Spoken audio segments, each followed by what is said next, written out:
வணக்கம் friends, welcome to learn with Aadi channel. இது நம்ம எபிசோட் 10. இந்த எபிசோட் 10 பார்க்குறதுக்கு முன்னாடி நம்ம லேர்ன் வித் ஆடி சேனலுக்கு ஒரு சப்ஸ்கிரைப் பண்ணிடுங்க ஃப்ரெண்ட்ஸ். இப்போது இந்த எபிசோட் 10 பார்க்குறதுக்கு முன்னாடி ஒரு சின்ன குயிக் ரீகேப். போன எபிசோட்லலாம் என்ன நடந்துச்சு அப்படிங்கிறத ஜஸ்ட் நம்ம பார்த்துட்டு வந்துடலாம். வாங்க கைஸ், இப்போது வீடியோக்குள்ளே போகலாம். இது வரைக்கும் நாம் பார்த்தது சிவதனுஷை உடைச்சது, ராமர் சீதை கல்யாணம், அதோடு சேர்த்து 4 மணங்களும் ஒரு புனிதமான இடத்துல நடந்து முடிஞ்சிச்சு. ஆனால் என்ன அப்படின்னா, ராமாயணத்தில் கல்யாணம் என்றால் அது முடிவில்லை, அது ஒரு ஆரம்பம்தான். இன்று மித்திலையிலிருந்து அயோத்திக்கு ஒரு பயணம் ஆரம்பிக்குது. அன்பு, தர்மம், கடமை எல்லாம் சேர்ந்த ஒரு பயணம். இப்போ வாங்க நம்ம எபிசோட் 10க்குள்ளே போகலாம். மித்திலை அரசர் மண்டபத்தில் சந்தோஷமாக அமைதியாக இருக்குது. 4 கல்யாணமும் நல்லபடியாக முடிஞ்சிட்டு. நகரம் இன்னும் கொஞ்ச நாளுக்கு திருவிழா மாதிரி தான் ஜொலிக்கும். இப்போவும் அப்படி தான் ஜொலிச்சிட்டு இருக்குது. ஜனகர் தசரதனை சந்திக்கிறாரு. பார்த்துட்டு 2 பேரும் கண் கலங்கி, அவங்க 2 பேரும் ராஜாவாக இருந்தாலும் இந்த நேரத்தில் அவங்க 2 பேரும் அப்பாக்கள். ஜனகர் தசரதன் கிட்ட சொல்கிறாரு, என் மகள் சீதை மட்டும் இல்லை, ஊர்மிளா, மாந்தவி, சுத்தகீர்த்தி 4 பேரும் இனி உங்கள் வீட்டு தீபங்கள் அப்படின்னு நல்லா பார்த்துக்கோங்க என்னோட ராஜகுமாரிகளை அப்படின்ட்டு தசரதன் கிட்ட ஜனகர் சொல்கிறாரு. தசரதன் அதெல்லாம் கேட்டுட்டு கண் கலங்குறாரு. அதுக்கப்புறம் ஜனகர், இவர்கள் எல்லாரும் என் உயிருக்கு சமம் அப்படின்னு சொல்லிட்டு கடைசி சொல்லி முடித்ததும் நம்ம தசரதனுக்கு ரொம்ப கண் கலங்குறாரு. சீதை அப்புறம் அவங்க அப்பாவை சந்திச்சுட்டு அப்படியே அவங்க அப்பா மேலே அப்படி தோல் சாயிறா. அவளோட கண்ணில் சந்தோஷமும் இருக்குது, சோகமும் இருக்குது. அவள் அப்பா கிட்ட சொல்கிறா, அப்பா, பிறந்த வீடு மிதிலை, ஆனால் இனி என் வாழ்க்கை, இனி என் கடமை, இனி என்னோட தர்மம் அயோத்தியா தான். ஜனகர் ஆசீர்வாதம் கொடுத்தாரு. அதெல்லாம் கேட்டு கண் கலங்கிட்டு ஜனகர்கிட்ட ஆசீர்வாதம் வாங்கிட்டு நம்ம சீதை கிளம்புறா எங்கே, அயோத்திக்கு. அப்புறம் சீதை, ஊர்மிளா, மாந்தவி, சுத்தகீர்த்தி 4 பேரும் ஒன்றா உட்காந்துருக்காங்க. அவங்களுக்குள்ள ஒரு சின்ன அமைதி, குழப்பம், சந்தோஷம் எல்லாமே கலந்துருக்கு. 4 ராஜகுமாரிகளும் 4 பேரும் இவ்வளவு நாள் நம்ம மிதிலையில் ராஜகுமாரிகளாக வாழ்ந்தாங்க.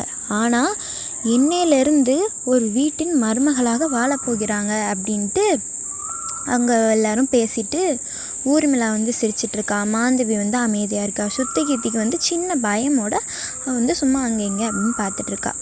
சீதையோட முகம் எப்படி இருந்துச்சு அப்படின்னா, பயம் இருந்தாலும் ராமர் இருக்கும்போது எனக்கு என்ன பயம் அப்படின்ட்டு இருந்தா. இப்போ 4 பேரும் கைப்பிடிச்சிட்டு நின்றுட்டு இருந்தாங்க. இப்போது நம்ம மித்திலையில் இருக்கிற தேர் குதிரை அதில் எல்லாரும் கிளம்புறாங்க. ராமர், சீதை, மாந்தவி, சுத்ரகீர்த்தி, ஊர்மிளா, சத்ருகன், பரதன், லக்ஷ்மணன் எல்லாரும் கிளம்புறாங்க.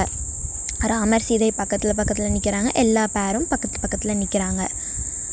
இது ஒரு அரசர் பயணம் கிடையாது, இது ஒரு குடும்பம் பயணம். அயோத்தி நகரம் இப்போது அவங்க அந்த தேரில் அயோத்தியை நோக்கி வந்துட்டுருக்காங்க. அயோத்தி கிட்ட வந்துட்டாங்க.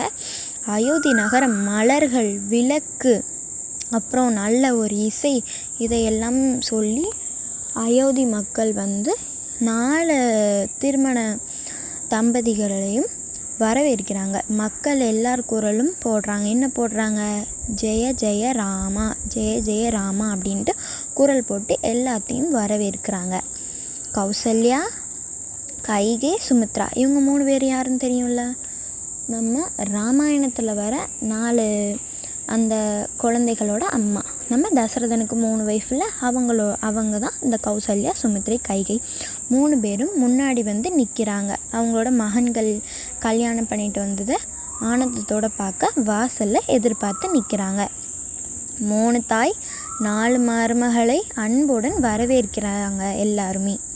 நம்ம கௌசல்யா சீதையை கட்டி அணைக்கிறாள். அதுக்கப்புறம் என்ன நடக்குது அப்படின்னா, மிதிலையில் ஒரு மண்டபத்தில் நடந்தது கல்யாணம். ஆனால் இங்கே நம்ம அயோத்திக்கு அதை எல்லாரும் முன்னாடி நடத்தணும் அப்படிங்கிறதுனால நம்ம தசரதன் ராஜா வந்து அரச சபையில் வந்து எழுந்து நிற்கிறாரு. எழுந்து நின்று எல்லாத்துக்கும் வாழ்த்துக்கள் அப்படி இப்படின்னு சொல்லிட்டு, என் வீடு இனி 4 தீபங்களாக ஒளி வீசும்.